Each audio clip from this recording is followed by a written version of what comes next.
तुमचं स्वागत आहे। सगळ्या बातम्या आपण बघणार आहोत, पण बुलेटिनच्या सुरुवातीची बातमी राज्याचे उपमुख्यमंत्री अजित पवार यांच्या सोशल मीडियासाठी ठाकरे सरकार 6 कोटी खर्च करणार असल्याचं म्हटलं जात आहे। बाहेरच्या एजन्सीवर याची जबाबदारी सोपवली जाणार आहे आणि या संदर्भातला अधिकृत आदेश सामान्य प्रशासन विभागाकडून प्रसिद्ध करण्यात आलाय।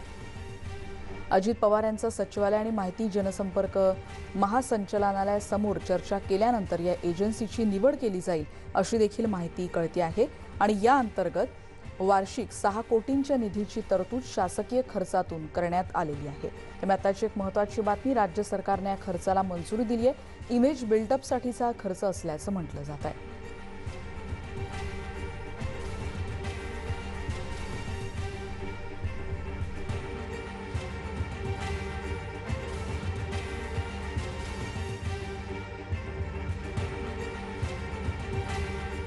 पण प्रचार प्रसार माहिती लोकांना देणे हे सरकारमध्ये काम करत असताना हे गरजेचं असतं। पण 6 कोटीवर बोट जे लोक ठेवत आहेत त्यांनी मागच्या सरकारमध्ये मुख्यमंत्री आणि प्रत्येक मंत्र्यांवर किती पैसे खर्च झाले याच्याकडे त्यांनी लक्ष दिलं पाहिजे।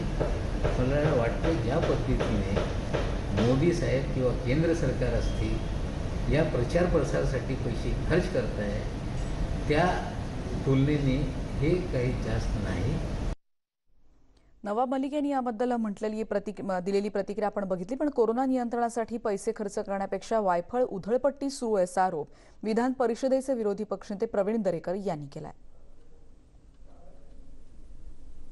या ठिकाणी प्रबोधनावर खर्च केला असता आज आदिवासी विभागांमध्ये धुळे, नंदुरबार, पालघर, गडचिरोली इकडे वॅक्सिनेशन किंवा उपचारांसाठी प्रतिसाद मिळत नसताना तिथे प्रबोधनावर खर्च करा, तिथे जाहिरातींवर खर्च करा, परंतु या ठिकाणी स्वतःची पब्लिसिटी, स्वतःचं कौतुक या ठिकाणी करण्यासाठी अशा प्रकारचा जनतेच्या करातला जनतेच्या कष्टाचा पैसा खर्च करणं हे निंदनीय आहे आणि म्हणून ज्या काही PR एजन्सी या ठिकाणी नेमल्या आहेत त्याची चौकशी होण्याची आवश्यकता आहे।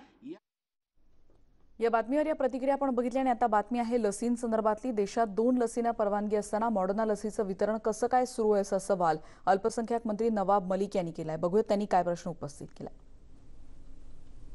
मुंबईच्या आजूबाजूला त्या मॉडर्नाच्या लसीच्या लसीकरण सुरू आहे। ते लसीकरण जे विदेशातले दूतावास आहे, विशेषकर फ्रान्स या कंट्रीचे जे नागरिक या मुंबईमध्ये किंवा भारतात राहत आहेत त्यांना मॉडर्ना लस देण्यासाठी काही हॉस्पिटलमध्ये लसीकरण सुरू करण्यात आलेले आहे। त्यांचे नागरिक सोबत त्यांचे नातेवाईक जर त्यांनी लग्न केलं असेल भारतीय नागरिकांशी त्यांचे पण लसीकरण सुरू झालेलं आहे।